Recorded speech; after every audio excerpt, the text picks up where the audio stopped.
Welcome to this journey through one of the most disturbing cases recorded in the history of the Ozarks. Before we begin, I invite you to leave in the comments where you're watching from and the exact time when you're listening to this narration. We're interested in knowing to which places and at what times of day or night these documented accounts reach. The year was 1862. The nation was tearing itself apart in the bloody conflict of the Civil War. But in the remote highlands of the Ozark Mountains, a horror of a different nature was unfolding, one that would remain largely forgotten for nearly a century. This is not a tale of battlefield heroics or political maneuvering, but of a darkness that festered in isolation, away from the watchful eyes of civilized society. What follows is a meticulous reconstruction of events based on courthouse archives, military correspondence, newspaper clippings, personal journals, and archaeological evidence that remained scattered and disconnected until researchers at Missouri State University finally cataloged them in 1963. Some names have been altered to protect descendants still residing in the region, but the locations and timeline remain faithful to the documented record. The Ozarks in 1862 existed in a perilous state of disorder. The rugged terrain had always fostered a certain independence among its inhabitants, people who valued self-sufficiency and privacy above all else. When the Civil War erupted, this already isolated region became even more disconnected from outside authority.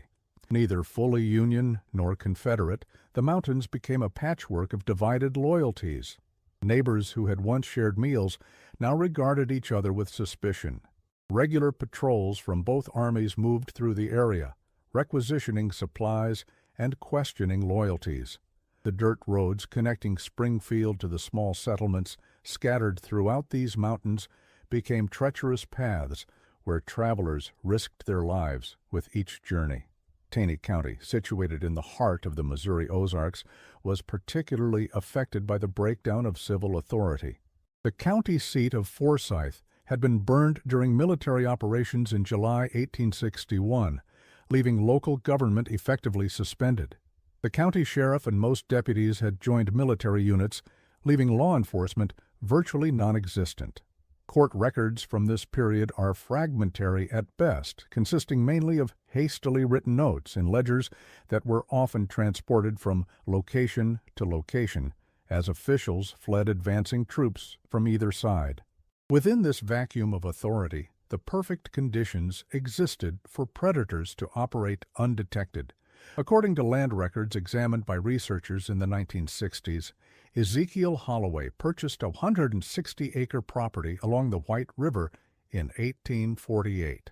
The property was situated at a strategic location where the main road from Springfield descended from the highlands toward Arkansas, approximately 23 miles south of Springfield, near what is now Forsyth. The purchase price, noted as substantial in Dr. Eleanor Whitfield's 1964 monograph, raised questions about the family's financial resources given their reported modest origins in eastern Tennessee. This discrepancy would later be viewed as the first indication that the Holloways may have engaged in nefarious activities before their arrival in Missouri. The Holloway homestead consisted of a substantial two-story log cabin with stone chimney, a smokehouse constructed of river rock and heavy timber, a barn large enough to shelter 8 horses, and several smaller outbuildings arranged in a rough semicircle around a central yard. Tax assessments from 1859 valued the property at considerably more than neighboring farms, suggesting the Holloways enjoyed relative prosperity despite their limited participation in the local economy. A curious detail noted by Dr. Whitfield was the absence of records indicating livestock sales or crop production commensurate with the size and apparent prosperity of the farm, an anomaly that would take on sinister significance in light of later discoveries. The Holloway family consisted of Ezekiel Holloway, approximately 53 years old in 1862, according to census records, his wife Martha, believed to be in her mid-40s, 3 sons, Jeremiah 26, Silas 23, and Caleb 17, and 2 daughters, Ruth 19, and Esther 15. A notation in the 1850 census indicates that Martha was Ezekiel's second wife, though no records of his first marriage or its dissolution have been located. The children are all listed as Ezekiel's offspring, suggesting that Martha may have been stepmother to at least the older children. Church records from a Baptist congregation near Forsyth list the family's attendance at religious gatherings during their first 2 years in the area, but their names disappear from these records after 1850. A notation in the church ledger discovered during Dr. Whitfield's research mentions concerns regarding the Holloway family's absence from worship and fellowship, but provides no specific details about the nature of these concerns. This pattern of initial integration, followed by withdrawal, would be repeated in subsequent locations where the family settled. Descriptions of the Holloways come primarily from statements given by neighbors after the discovery of their activities. Thomas Wilkins, whose farm was located approximately 3 miles from the Holloway property, provided a statement in 1863 that offers one of the few contemporary descriptions. They kept mostly to themselves, but Ezekiel would come to town for supplies every few weeks, always polite, paid in good coin. Martha and the girls might come once or twice a year for cloth and such. The boys I saw less often. Strong-looking fellows, didn't talk much. Nothing about them that would make you take particular notice.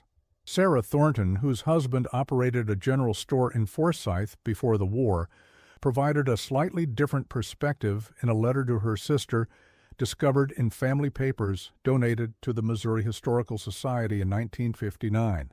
The Holloway man comes to the store perhaps once a month, always with good silver to pay for his purchases. The wife I have seen only twice in 5 years, a thin, severe woman who speaks little. The daughters stay close to her side, eyes downcast. I find it curious that despite having a substantial farm, they never bring produce or livestock to trade as other farmers do. Mr. Thornton says they are simply private folk, but something in the old man's gaze makes me uneasy. I am not sorry that they live at some distance from town. William Cartwright, who delivered mail along the Springfield-Forsyth route before the war disrupted regular service, recalled in an 1867 interview with a Springfield newspaper that the Holloway property always seemed oddly quiet for a working farm. Most homesteads you'd pass, there'd be the sounds of animals, children playing, work being done. The Holloway place was different, quiet in a way that made the back of your neck prickle. I delivered letters there maybe half a dozen times over 3 years. The old man would always be waiting at the road as if he knew I was coming, never invited me to approach the house proper. I noticed they got few letters themselves, and those mostly seemed to be from Tennessee or Arkansas. The Battle of Pea Ridge in March 1862 marked a turning point in the war in the Western Theater and had significant implications for the Ozark region. Union victory secured Missouri for the North, but led to increased movement of troops, refugees, and displaced civilians through the area. Military supply wagons regularly traveled the road past the Holloway property, as did civilians seeking safer locations or attempting to reunite with family members. According to recovered documents from the Taney County Courthouse, this was precisely when the first documented disappearances began.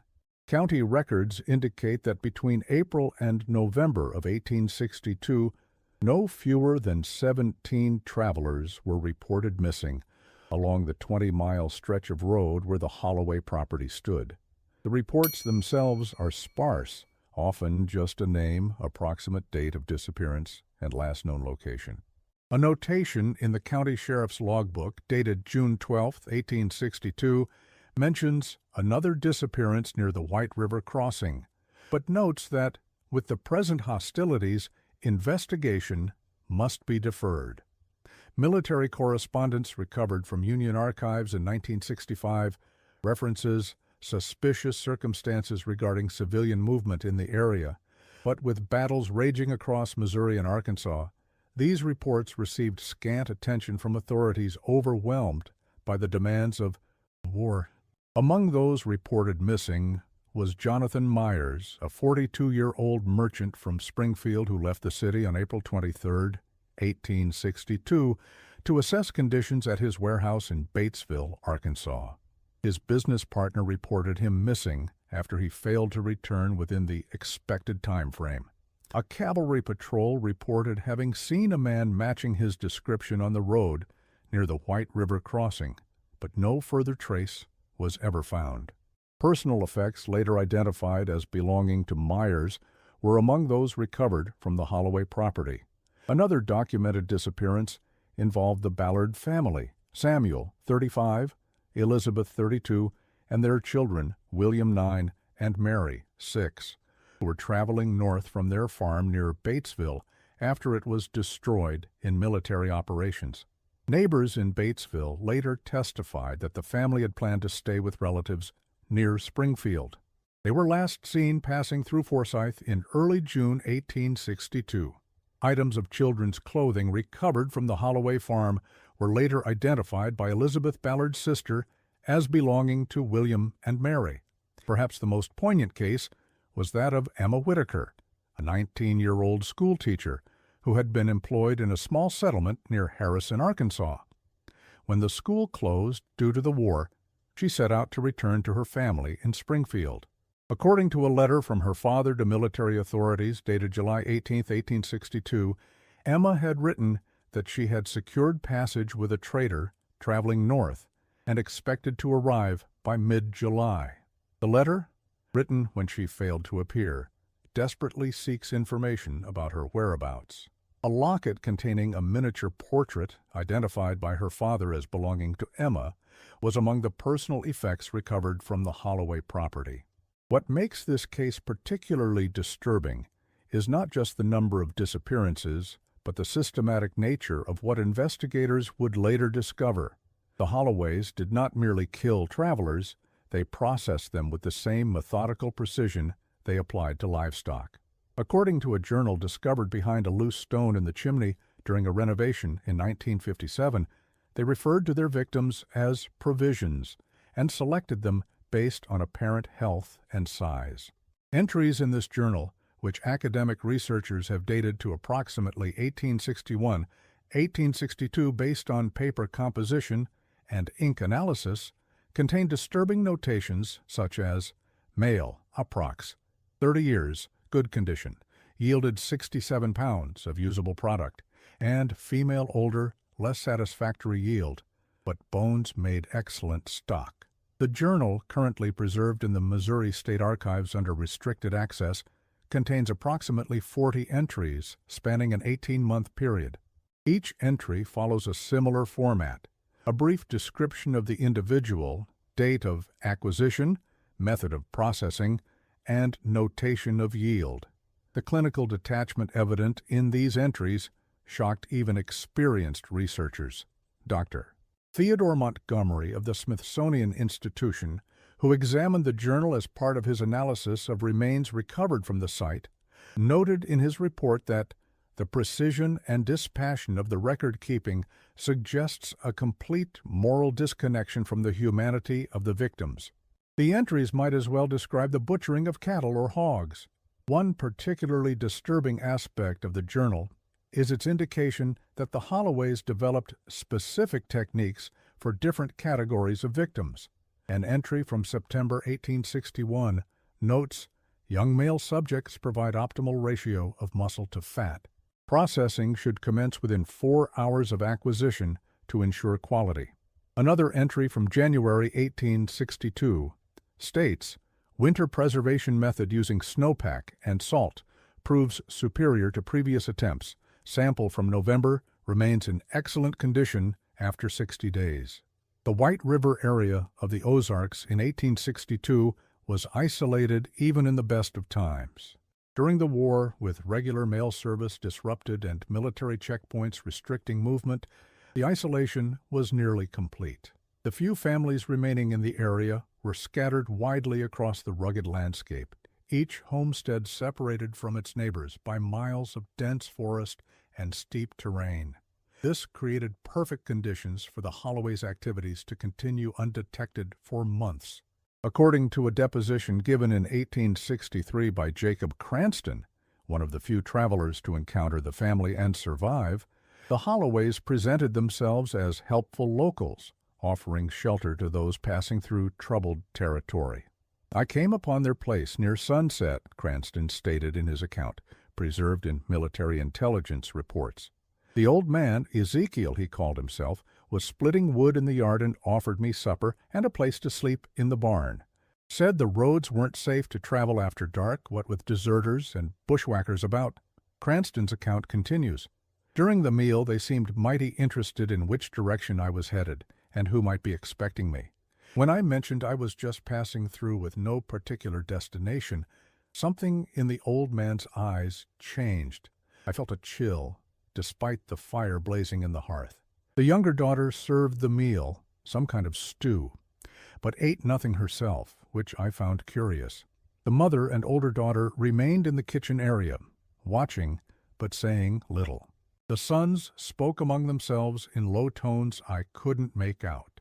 After the meal, Cranston excused himself to tend to his horse in the barn, where he overheard a whispered conversation between two of the Holloway sons about preparing the smokehouse and checking the hooks. Feeling uneasy, he slipped away during the night, leaving behind his saddle and pack rather than risk alerting the family. He traveled on foot for nearly 2 days before encountering a Union patrol, to whom he reported his suspicions. His report was filed but not investigated until after the war ended. The second account, less detailed but equally troubling, comes from a letter written by Mary Whitcomb to her brother in St. Louis, dated September 1862. Our journey south was delayed when one of our wagon wheels broke near a river crossing. A family living nearby offered assistance, the father and sons helping to repair the damage, while the mother and daughters provided a meal. The children were struck by how little the daughters spoke and later told me they had seen what appeared to be bloodstains on the back of one girl's apron. I attributed this to normal farm butchery, but my husband later remarked that for a farm with apparently prosperous owners, there was a curious absence of livestock visible in the yards or pastures. We continued our journey as soon as repairs were completed, my husband encouraging haste, despite the late hour. What eventually brought attention to the Holloway homestead was not these passing suspicions or the pattern of disappearances, but rather a chance discovery. In December 1862, a Union cavalry patrol led by Lieutenant Samuel Whitaker was pursuing a band of Confederate guerrillas known to be operating in the area. A winter storm forced them to seek shelter, and they came upon the seemingly abandoned Holloway property. According to Whitaker's report, dated December 18, 1862, what they found defied comprehension for men who had witnessed the brutality of battle. The report itself is circumspect in its details, as was common for official military correspondence of the era, but references human remains in various states of preservation and evidence of systematic processing that no decent mind could imagine. A more detailed account comes from a personal letter written by Sergeant James McPherson to his brother in Illinois, later donated to the Missouri Historical Society in 1958. The place appeared deserted when we arrived, though the chimney still held warmth suggesting the occupants had fled not long before. What we discovered as we searched for supplies made the hair stand on my neck. The smokehouse contained meat of a sort that, upon closer inspection, was determined not to be from any conventional livestock. Several barrels in the cellar held preserved portions in brine that no man among us could look upon without revulsion. McPherson's letter continues. In the barn we found personal effects that could only have belonged to numerous different individuals. Watches, rings, spectacles, boots, sorted and catalogued in a methodical fashion. Most disturbing was a trunk containing clothing of various sizes, including garments belonging to women and children, each folded neatly with a paper tag affixed, noting what appeared to be a date. Lieutenant Whitaker ordered these items collected as evidence, though what authority might investigate such matters in these chaotic times, I cannot say. Most disturbing of all was the root cellar. According to McPherson's letter, what they found beneath the Holloway cabin will haunt me more than any battlefield I have seen. Human bones, picked clean and stacked like cordwood. Some showed signs of having been split open, presumably to extract the marrow. I counted remains from at least 9 individuals, though there may have been more. In one corner stood a large copper kettle, its interior stained in a manner I shall not describe. Various implements hung from hooks on the wall, saws, knives, cleavers, all showing signs of regular use and careful maintenance. One of our company, a man who had worked in his father's butcher shop before the war, observed with horror that the tools were arranged precisely as they would be in a professional slaughterhouse. Private Thomas Jenkins, another member of the patrol, provided additional details in a journal entry dated December 19, 1862. What we found in that place has destroyed my faith in the inherent goodness of mankind. Beyond the tools and remains already noted by others, we discovered a small room adjoining the cellar that appeared to be where they prepared those they took. Iron rings set into the wall with chains attached. A drain in the center of the floor leading to a covered pit outside the foundation. Everything arranged for efficiency, like a well-organized farm operation. The thought that such preparations were made with deliberate care over time for the specific purpose of processing human beings as if they were livestock is more horrifying than any sudden violence I have witnessed in battle. The military's documentation of the scene was limited by the exigencies of war. After removing what portable evidence they could carry, including the ledger and several personal effects believed to belong to missing travelers, the patrol burned the structures to the ground and continued their pursuit of Confederate forces. Lieutenant Whitaker's report concludes with a recommendation that, after the present conflict is resolved, a thorough investigation should be conducted to determine the full extent of the atrocities committed at this location. That investigation would not take place for nearly a century. The Holloways themselves vanished into the chaos of the Civil War. Military and civilian authorities had more pressing concerns than tracking down a single family, regardless of their crimes. The war in Missouri had devolved into a brutal guerrilla conflict, with atrocities committed by both sides. Against this backdrop of widespread violence, the Holloway case, despite its horrors, became just another notation in overflowing record books.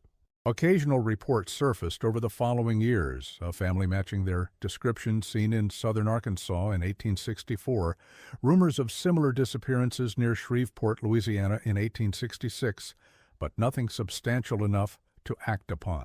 A wanted notice published in the Arkansas Gazette in July 1865 offers a reward for information leading to the apprehension of Ezekiel Holloway and family, formerly of Taney County, Missouri, wanted for questioning regarding disappearances, but there is no record of any responses. The case gradually faded from official attention, preserved only in local folklore and fragmentary records. One intriguing document discovered in the archives of the Freedmen's Bureau in 1967 suggests that at least some authorities continued to search for the Holloways after the war. A memo dated March 1866 instructs agents in Louisiana and eastern Texas to remain alert for signs of the Holloway family, known to have engaged in predatory activities in Missouri during the late conflict. The patriarch Ezekiel is described as tall and gaunt with a gray beard and cold demeanor. The family may have adopted an alias, but likely maintains its structure of father, mother, 3 sons, and 2 daughters. No follow-up reports have been discovered suggesting the search yielded no results or was abandoned, as the Bureau focused on its primary mission of assisting freed slaves. The immediate aftermath of the discovery at the Holloway homestead can be partially reconstructed through military correspondence and civilian accounts. A dispatch from Colonel William McDowell, commanding Union forces in the Springfield area, acknowledges receipt of Lieutenant Whitaker's report and notes, "The atrocities described are of such a nature as to warrant investigation, but current military exigencies preclude allocation of resources to civilian criminal matters, however heinous." Information has been forwarded to appropriate authorities in St. Louis, though response is likely to be delayed due to ongoing hostilities. A letter from Brigadier General James Totten to the Provost Marshal in St. Louis, dated January 1863, makes brief reference to the case. Among the many reports of criminal activity facilitated by wartime conditions, the attached account of discoveries made by Lieutenant Whitaker's patrol stands out as particularly disturbing. While military authorities lack jurisdiction in this matter, I recommend that civilian authorities be notified to institute appropriate proceedings should the individuals in question be apprehended. No record of any such proceedings has been discovered, suggesting that the information never resulted in concrete action. By early 1863, the war in Missouri had intensified following the Battle of Prairie Grove, and civilian governance in many areas had effectively collapsed. The Provost Marshal's office in St. Louis, overwhelmed with cases directly related to the war effort, appears to have filed the report without further action. It wasn't until 1961 that the story resurfaced in academic circles. Dr. Eleanor Whitfield, researching Civil War-era crimes for her doctoral dissertation at the University of Arkansas, discovered references to the Holloway case in military correspondence archived at the National Archives. Her initial interest was purely academic. The Holloway case represented an extreme example of how the breakdown of civil society during wartime could enable criminal behavior. However, as she delved deeper into available records, she began to suspect that the scope of the Holloway's activities might have been far greater than initially documented.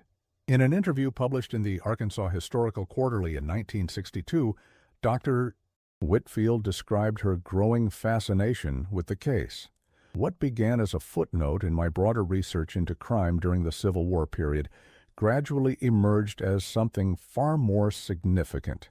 The Holloway case offers a unique window into how completely moral structures can collapse under certain conditions. The family appears to have created its own internal value system entirely divorced from societal norms, maintaining this separate moral universe for years, while presenting a facade of normalcy to those they encountered casually. Dr. Whitfield's subsequent investigation, combining archival research with archaeological examination of the former Holloway property, uncovered evidence that suggested the family's activities may have begun years before the first official disappearances were noted and continued well beyond 1862. County death records from as early as 1854 noted occasional disappearances of travelers in the White River area, though these were generally attributed to accidents or banditry. More significantly, similar patterns of disappearances could be traced along what appeared to be the Holloways' route of flight after abandoning their Missouri homestead. The archaeological examination of the Holloway property presented significant challenges. The site had been burned in 1862, then subjected to decades of erosion and forest regrowth before being partially inundated by the creation of Bull Shoals Lake in the 1950s. Dr. Whitfield secured permission from the Army Corps of Engineers and funding from the University of Arkansas to conduct limited excavations during the summer of 1963, when lake levels were at their lowest. The excavation conditions were far from ideal, noted Dr. James Thornton of the University of Missouri, who supervised the archaeological work. Much of the site is now permanently underwater, and what remains has been heavily disturbed by the construction of the dam and subsequent shoreline erosion. Nevertheless, we were able to locate the foundation of the main house and outbuildings, which corresponded precisely with the descriptions in Lieutenant Whitaker's report. Despite these challenges, the excavation yielded significant findings. The stone foundation of the root cellar remained largely intact, including the drainage system described by Private Jenkins. Metal artifacts recovered included iron shackles, hooks consistent with those used in slaughterhouses, and fragments of tools that had survived the fire. Most significant were the human remains. Bone fragments from at least 23 individuals were recovered from what had been the root cellar and smokehouse areas. Analysis of these remains, conducted at the Smithsonian Institution by Dr. Theodore Montgomery, yielded disturbing insights into the Holloway's practices. The bones exhibit clear evidence of systematic processing, Dr. Montgomery reported.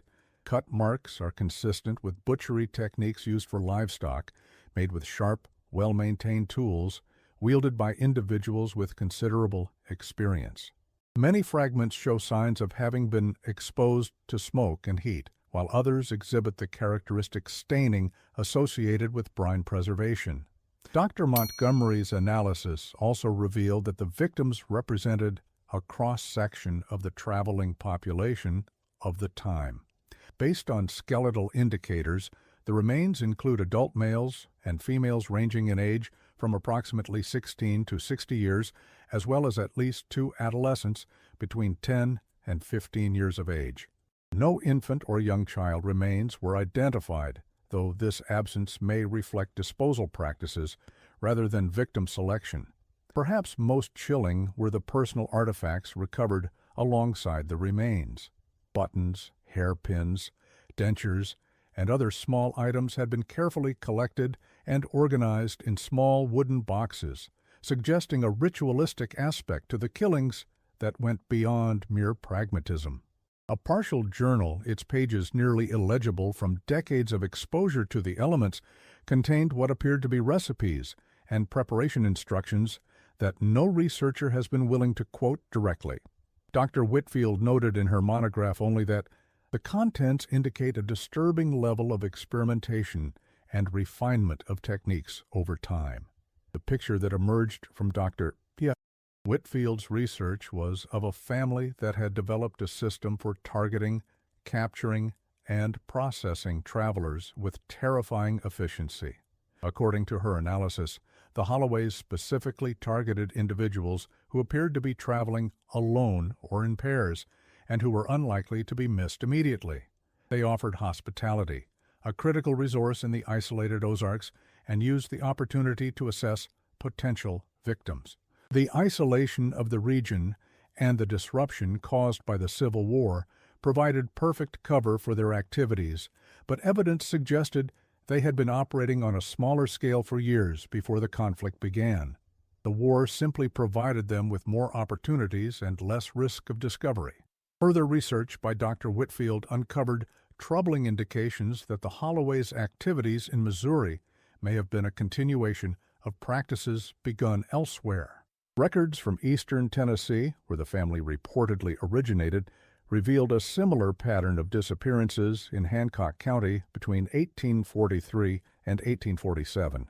A sheriff's report from 1847 mentions an investigation into a family named Holloway after concerns expressed by neighbors regarding unusual activities, but the investigation was apparently abandoned when the family left the area. The report includes a statement from a neighbor describing smoke from their chimney at odd hours and strange sounds in the night, though no direct evidence of wrongdoing was documented. The possibility that the Holloways had established their pattern of predation before arriving in Missouri adds a disturbing dimension to the case, Dr. Whitfield wrote. Rather than representing an aberrant response to the chaos of civil war, their activities may have been a long-established practice temporarily facilitated by wartime conditions. This suggests a level of intergenerational transmission of deviant behavior rarely documented in historical cases. A particularly troubling aspect of the case, noted by several researchers, is how the family apparently normalized their behavior within their own social unit. The evidence suggests that even the youngest children participated in the processing of victims, indicating a complete moral inversion within the family structure. A journal entry recovered from the homestead, believed to be written by one of the daughters, dispassionately describes helping to prepare the day's yield, as if discussing routine farm chores. This transformation of an entire family unit into what effectively functioned as a predatory organism represents a rare and frightening phenomenon that few criminologists have studied in depth. Dr. Robert Lancaster of Vanderbilt University, who conducted a retrospective psychological assessment based on available historical records, suggested that Ezekiel Holloway likely exhibited characteristics consistent with what modern clinicians would classify as antisocial personality disorder. The methodical nature of the killings, Dr. Lancaster wrote in his 1966 analysis, the apparent lack of remorse as evidenced by the continued practice over years, and the involvement of the entire family unit suggests a patriarch with extraordinary power to influence or intimidate those around him. The record suggests Ezekiel Holloway created a closed system of morality within his family, where normal social prohibitions were replaced by a utilitarian view of human life as merely another resource. Dr. Lancaster's assessment also addresses the question of how an entire family could participate in such activities. Historical cases of family-based criminal behavior typically involve varying levels of participation, with some members serving as active participants and others as reluctant accomplices or silent witnesses. The Holloway case is unusual in that all evidence points to full participation by all family members, including the younger children. This suggests either extraordinary coercion by the patriarch or a complete socialization into an alternative moral framework where the activities were normalized from an early age. What remains unclear is the fate of the Holloway family after they fled their homestead in December 1862. Dr. Whitfield's research uncovered tantalizing clues that suggest they may have continued their practices elsewhere. Census records from 1870 list a family named Holland in northeastern Texas with similar ages and first names to the Holloways, and local newspapers from the area contain reports of disappearances similar to those in the Ozarks. A sheriff's report from Bowie County, Texas, dated October 1871, mentions concerns regarding travelers who have failed to arrive at expected destinations after passing through the northeastern part of the county, the same area where the Holland family had established a remote homestead. The pattern is consistent, noted Dr. Whitfield. Selection of an isolated location along a travel route, establishment of a homestead with specific structural elements, including a substantial root cellar and smokehouse. A period of apparent normalcy while the family integrated minimally with the surrounding community, followed by a series of disappearances that attracted little immediate attention due to the transient nature of the victims. In 1965, a collection of letters was donated to the Arkansas Historical Society by the descendants of William Burnett, a Confederate soldier who returned to his home near Batesville, Arkansas after the war. One letter, dated July 1867, describes an encounter with a strange family recently arrived from Missouri who invited him to dinner. Burnett writes that he declined the invitation after noticing something unsettling in their manner and the way they looked at me as if assessing a horse for purchase. The family is not named, but the description of the patriarch as a tall, gaunt man with a long gray beard and cold eyes matches accounts of Ezekiel Holloway. Burnett's letter continues. The homestead was well established for a family claiming to have arrived recently with a substantial smokehouse that the eldest son seemed reluctant to allow me to approach when I expressed interest in its construction. I noted that despite the apparent prosperity of the property, there was a curious absence of livestock, save for 2 horses and a few chickens. When I inquired about this, the old man explained that they had not yet had time to acquire proper stock, but were adequately provisioned nonetheless. Something in his tone made my skin crawl, and I made my excuses to continue my journey despite the late hour. Most intriguing is a notation in the records of the Texas Rangers, dated March 1873, regarding an investigation into a family named Holloway, living near the Sabine River. The record indicates that when Rangers approached the isolated homestead, they found it recently abandoned, with evidence of practices inconsistent with legitimate farming or hunting. The report mentions a substantial underground chamber containing implements of suspicious nature and barrels of preserved material that the accompanying physician declined to identify definitively. No further details are provided, and the investigation was apparently closed due to lack of evidence and the family's disappearance. The most recent development in the case came in 1968, when construction workers expanding Highway 63 near Hardy, Arkansas uncovered a mass grave containing the remains of at least 11 individuals. Analysis conducted by the Arkansas State Medical Examiner determined the remains dated to approximately 1867-1869, and several showed the same distinctive butchery marks as those found at the Holloway Homestead in Missouri.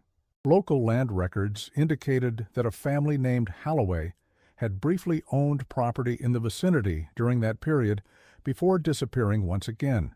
The investigation was closed due to the age of the case and the presumed death of all involved parties, but the similarity to the Ozark killings is striking. Dr. Malcolm Jenkins of the Arkansas State Medical Examiner's Office, who examined the remains discovered near Hardy, noted in his report that the consistency of the processing techniques with those documented in the Missouri case suggests either the same perpetrators or an identical methodology. The precision of the cutting marks, the systematic separation of specific body parts, and the evidence of preservation techniques all point to a continuation of the practices attributed to the Holloway family. The discovery near Hardy provides the last concrete evidence of the Holloways' activities. Subsequent traces become increasingly speculative, though Dr. Whitfield identified several promising leads that she was unable to fully investigate before her death in 1967. Newspaper reports from eastern Texas in the mid-1870s mention a series of disappearances near Jefferson, then an important river port. A report in the Marshall, Texas Republican from November 1874 notes that authorities are investigating the disappearance of several individuals who were last seen traveling the road between Jefferson and Shreveport. The frequency of such incidents has raised concerns among the traveling public and prompted calls for increased patrols along major routes. A particularly intriguing document discovered in the archives of the Texas State Asylum in Austin refers to a patient admitted in 1878 who claimed to be a former member of a family of manhunters who operated along the borders of civilization. The patient, identified only as C.H. in the records, was diagnosed with acute melancholia and delusions and died in the institution in 1879. Dr. Whitfield speculated that this might have been Caleb Holloway, the youngest son, who would have been in his early 30s at that time. Without more specific information, however, this connection remains speculative. What drove the Holloway family to such extremes remains a matter of speculation. Some historians have suggested that the isolation of frontier life, combined with the moral breakdown that often accompanies war, created conditions where such behavior could emerge and continue unchecked.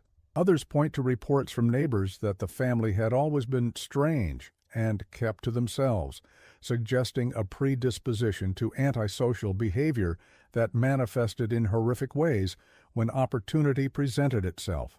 Doctors. Whitfield's conclusion in her 1964 monograph suggests a more disturbing possibility that the Holloways represented an extreme example of frontier pragmatism twisted into something monstrous. In an environment where survival was never guaranteed, she writes, the Holloways appear to have decided that other humans were simply another resource to be harvested. Their methodical approach, their record-keeping, their careful processing of remains all suggest not frenzied violence, but a calculated decision that human life was a commodity.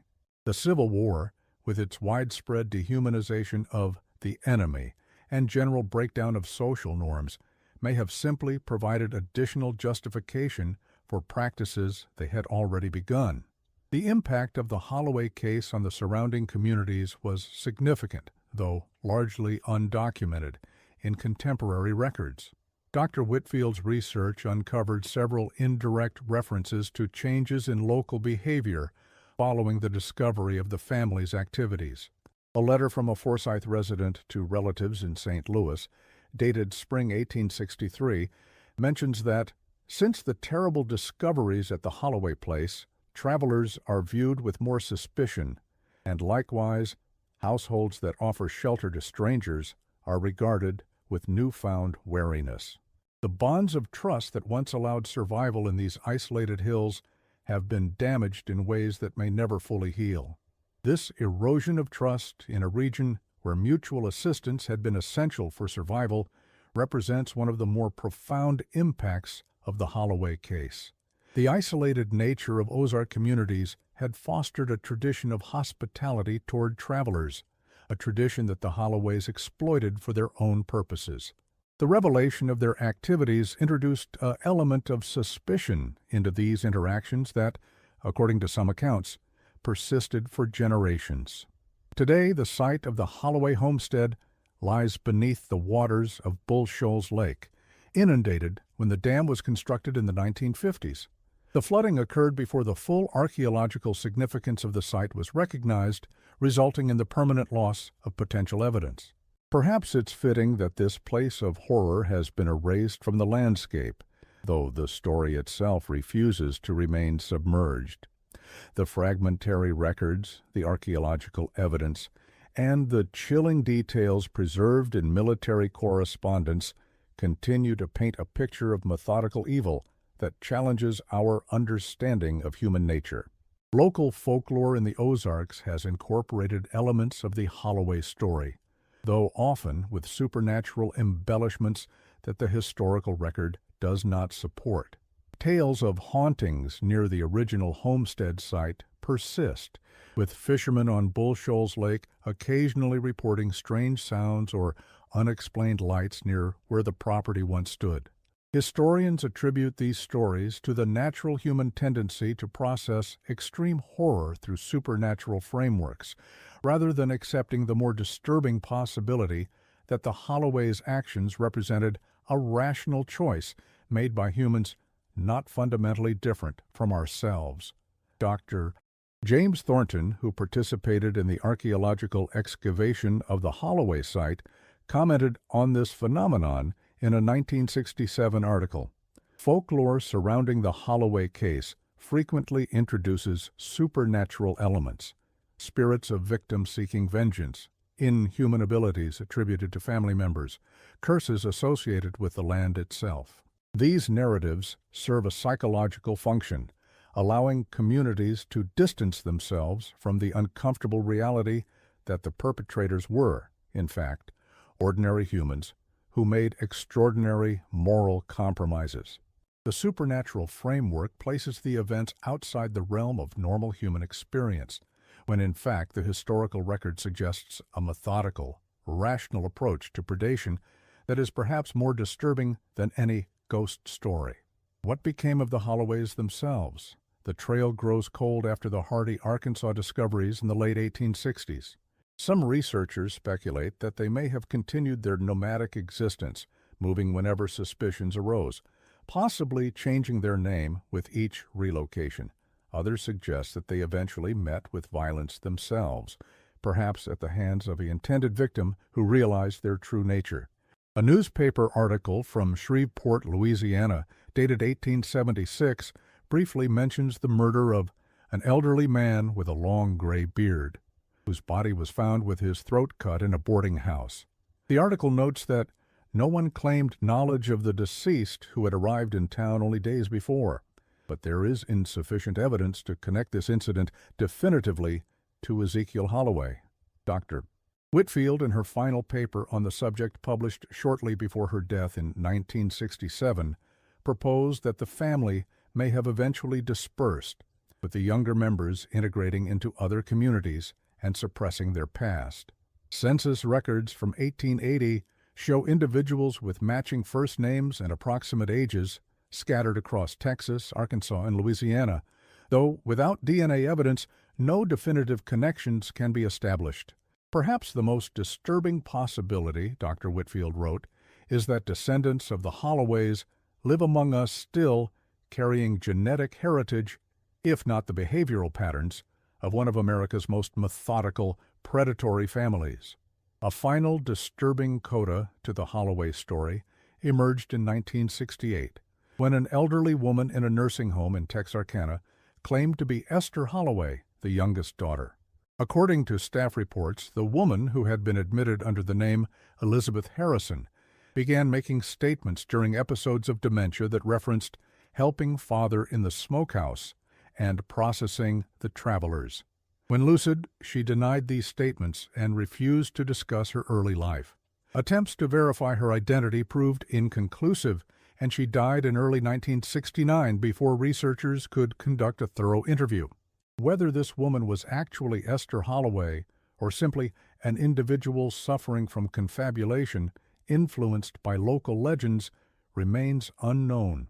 Without further evidence, their ultimate fate remains as murky as the waters that now cover the scene of their original crimes. The Holloway case file in the Missouri State Archives remains open, technically unsolved, though all participants are presumed deceased. The most enduring legacy of the Holloway case may be its illustration of how quickly the veneer of civilization can be stripped away under the right circumstances. In the isolated hollows of the Ozarks, with the structure of society crumbling under the weight of civil war, the Holloways created their own moral universe where human life held value only as a resource to be exploited. Their story serves as a stark reminder of the darkness that can emerge when opportunity and isolation combine with a fundamental disregard for human dignity. As we conclude this examination of one of America's most disturbing historical cases, it's worth noting that the Holloway family's story is preserved primarily in fragments. Military reports filed by men with more pressing concerns, land records documenting ownership without revealing what occurred on that land, archaeological evidence that speaks to what happened but not why. Perhaps this fragmentary nature makes the case all the more unsettling. Like a puzzle with key pieces missing, it allows our minds to fill in the gaps with horrors that may exceed even the reality. The Ozarks have changed dramatically since 1862. Highways now cross what were once nearly impassable mountains. Tourists flock to lakes created by dams, and the isolation that sheltered the Holloways has largely vanished. Yet travelers in the region still occasionally report an uneasy feeling when passing certain remote stretches of road as darkness falls. Local folklore maintains that the spirits of the Holloways' victims remain restless, but perhaps what truly haunts these mountains is not the supernatural, but the knowledge that such calculated evil once found harbor there, hiding behind a facade of frontier hospitality. As one elderly resident of Taney County told Dr. Whitfield during her research, some stories ain't meant to be forgotten, even when they curdle your blood to hear them. The Holloways are gone, but remembering what they did might just make folks a bit more careful about who they trust and where they stop when traveling these hills. In a region where hospitality remains a point of pride, the Holloway case stands as a dark counterpoint, a reminder that sometimes an invitation to supper can conceal the most sinister of intentions.